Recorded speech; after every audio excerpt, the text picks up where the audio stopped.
वक्त समुंदर के अंदर मल्लाह कश्ती ले जाने वाला होता है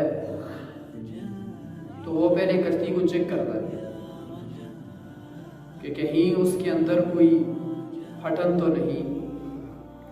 सुराख तो नहीं, उसका पहिया ढीला हुआ तो नहीं है। हर चीज वो चेक करता है और फिर उसके बाद वो समुंदर में अपने सफर को शुरू करता है। तो इसी तरीके से अनकरीब एक सफर शुरू हो जाएगा, आखिरत का सफर। तो अपने आप को यही मजबूत कर लो इस दुनिया में, और फिर जब सफर शुरू हो जाएगा तो वहां पर मजबूत